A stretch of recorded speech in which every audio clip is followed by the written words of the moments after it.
And Chris did the best he could. Chris and I met in the fall of 1998 when we were in high school. It was at high school that we both became close. We were both very involved in our school's theater program. Myself on stage and Chris was on our stage crew.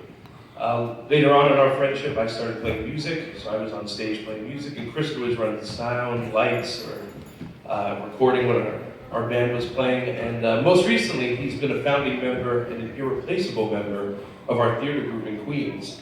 It's been a great ride with lots of laughs and lots of fun.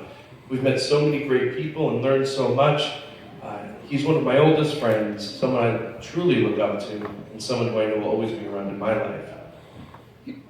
I've had the pleasure of watching Chris and Rachel's relationship grow over the years. It's been great getting to know Rachel and to see how happy she makes Chris. He's a very lucky man to have someone like her who loves and cares for him. Don't forget that. We should all be so lucky to find the kind of love that the two of them share. As I mentioned, Chris and I met in high school at our theater program, and to this day, he and I, and now Rachel, work for our theater group in Queens.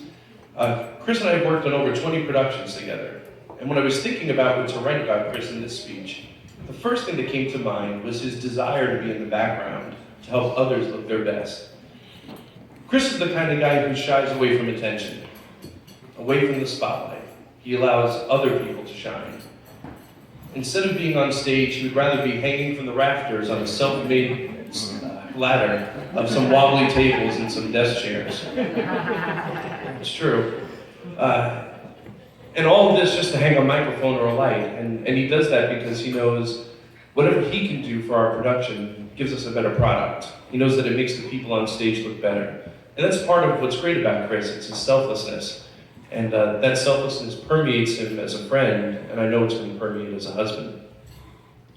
Chris is always concerned about the other, putting the needs of others ahead of his own.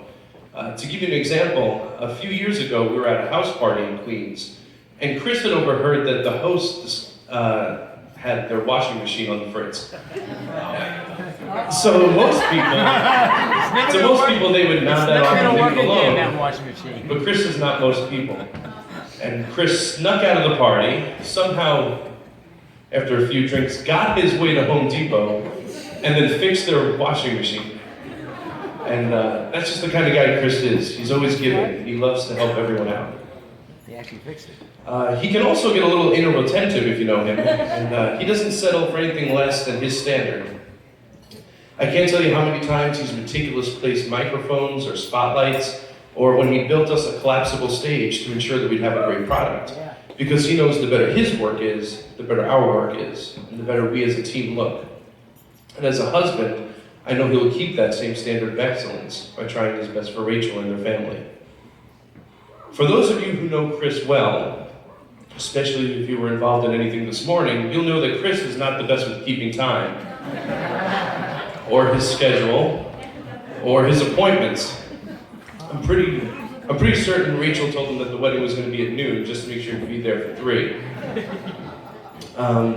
Like I said, he's not good at keeping his dates or schedules correct. And Rachel can attest to that when he double booked himself the day of their engagement party to help out a friend with a production they were doing. It's then that I should have known that when she didn't strangle him, that they'd be together forever. In addition, I would just want to say that Chris and I have worked on so many shows together, and he's been neglecting redoing Rachel's kitchen. So Rachel, I'm going to make sure as my wedding gift to you that he gets that kitchen done.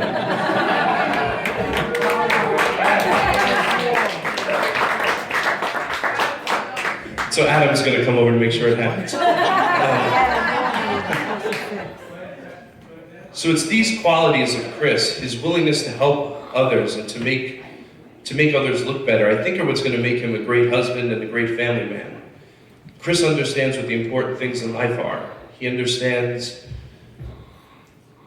what family is all about. He respects tradition, and he's a wonderful person. And I'm just so happy to call him one of my best friends.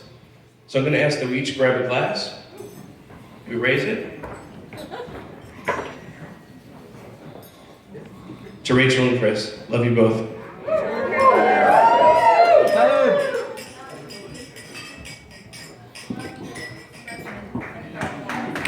Announcer music.